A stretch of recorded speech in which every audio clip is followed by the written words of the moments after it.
નમસ્કાર. આજના વિડીયોમાં તમારું સ્વાગત છે. લોકરક્ષકના વિવિધ સંવર્ગોની સંયુક્ત સીધી ભરતીની પરીક્ષાની પદ્ધતિમાં ફેરફાર કરવામાં આવ્યો છે. તો લોકરક્ષકની ભરતી અંતર્ગત લેવાતી શારીરિક કસોટીમાં હવે દોડ ફક્ત નિયત સમયમાં પાસ કરવાની રહેશે. તેના કોઈ ગુણ આપવાના રહેશે નહીં. અને શારીરિક કસોટીમાં ઉત્તીર્ણ થયેલા તમામ ઉમેદવારો ઓબ્જેક્ટિવ MCQ ટેસ્ટમાં ભાગ લઈ શકશે. 100 ગુણની MCQ ટેસ્ટને બદલે હવે 200 ગુણનું ઓબ્જેક્ટિવ MCQ ટેસ્ટનું પેપર લેવાશે. પાસ થવા માટે ઓછામાં ઓછા 40% ગુણ ફરજિયાત રહેશે. રાષ્ટ્રીય રક્ષા યુનિવર્સિટી અથવા નેશનલ ફોરેન્સિક સાયન્સ યુનિવર્સિટીમાંથી કરેલા કોર્સ માટે વધારાના ગુણ આપવામાં આવશે. LRDના નવા નિયમો જાહેર. તો વધારે માહિતી જોઈએ તો ફિઝિકલ પરીક્ષામાંથી માર્ક સિસ્ટમ દૂર કરવામાં આવી અને MCQ પેપર 200 માર્ક્સનું રહેશે.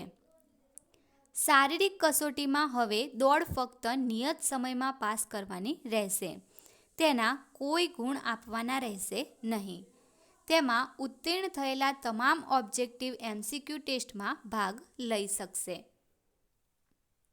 100 ગુણની MCQને બદલે હવે 200 ગુણનું ઓબ્જેક્ટિવ MCQ ટેસ્ટનું પેપર લેવાશે. પાસ થવા માટે ઓછામાં ઓછા 40% ગુણ ફરજિયાત રહેશે. રાષ્ટ્રીય રક્ષા યુનિવર્સિટી અથવા નેશનલ ફોરેન્સિક સાયન્સ યુનિવર્સિટીમાંથી કરેલા કોર્સ માટે વધારાના ગુણ આપવામાં આવશે. અહીંયા એક ધ્યાનમાં રાખવા જેવું છે કે 200 માર્ક્સનું પેપર છે. ભાગ A અને ભાગ B એમ 2 ભાગમાં લેવાશે. આમાં લખ્યું છે કે એ મુજબ દરેક ભાગમાં 40% ગુણ લાવવા જોઈશે.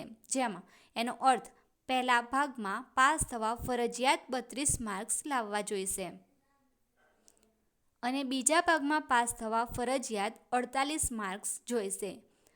કદાચ અહીંયા કેન્દ્રની પેટર્ન લીધી છે. વિભાગ મુજબ પાસ થવાનું કહી શકાય.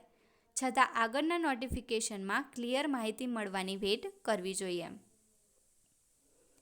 પાર્ટ એમાં જોઈએ તો ટોપિક અને માર્ક આપેલા છે.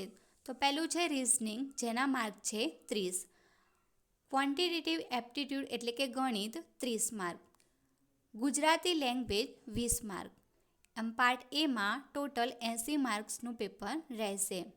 પાર્ટ બી જોઈએ તો કોન્સ્ટિટ્યુશન ઓફ ઇન્ડિયા એટલે કે બંધારણ 30 mark. Current affairs, science and technology અને જનરલ નોલેજ 40 માર્ક.